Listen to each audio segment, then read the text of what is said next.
ایک بہت بڑا خوبصورت محل تھا۔ اس محل میں دو شہزادیاں رہتی تھیں۔ ایک کا نام نیلی شہزادی تھا، دوسری کا نام پیلی شہزادی تھا۔ نیلی شہزادی نیلے کپڑے پہنتی تھی، پیلی شہزادی پیلے کپڑے پہنتی تھی۔ دونوں بہت پیاری اور نرم دل تھیں۔ وہ ایک دوسرے سے بہت محبت کرتی تھیں۔ محل کے باغ میں رنگ برنگے پھول تھے، دونوں روز وہاں کھیلتی تھیں۔ ایک دن آسمان بہت اداس لگ رہا تھا، ہوا بھی عجیب سی چل رہی تھی۔ اچانک محل کے باغ کے پھول مرجھانے لگے، درختوں کے پتے نیچے گرنے لگے۔ شہزادیوں نے یہ دیکھ کر حیرانی کی۔ وہ فوراً اپنی والدہ ملکہ کے پاس گئیں۔ ملکہ بھی بہت پریشان ہو گئی۔ بادشاہ نے درباری جادوگر کو بلایا۔ جادوگر نے کہا، محل پر جادو ہو گیا ہے۔ سب لوگ خوفزدہ ہو گئے۔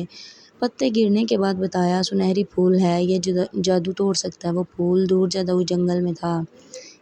نیلی شہزادی نے کہا، ہم جائیں گے۔ پیلی شہزادی نے بھی ہمت دکھائی۔ دونوں اگلی صبح سفر پر نکل پڑیں۔ راستے میں ایک خوبصورت نیلا پرندہ ملا۔ اس نے کہا، میں تمہاری مدد کروں گا۔ پھر ایک پیلی تتلی بھی ان کے ساتھ ہو گئی۔ جنگل بہت گھنا اور پراسرار تھا، وہاں عجیب عجیب آوازیں تھیں۔ پیلی شہزادی تھوڑی ڈر گئی۔ نیلی شہزادی نے اس کا ہاتھ تھاما۔ دونوں نے ہمت نہیں ہاری۔ کچھ دور جا کر انہیں ایک چمکتا ہوا راستہ ملا۔ اس راستے کے آخر میں ایک روشن باغ تھا۔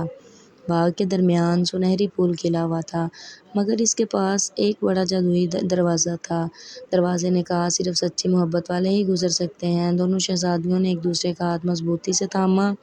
دروازہ خود بخود کھل گیا۔ وہ خوشی سے سنہری پھول لے آئیں۔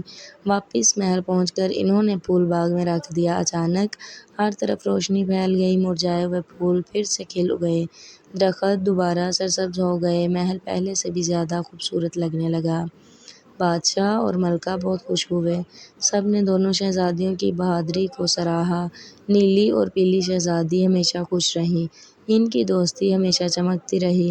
سچی محبت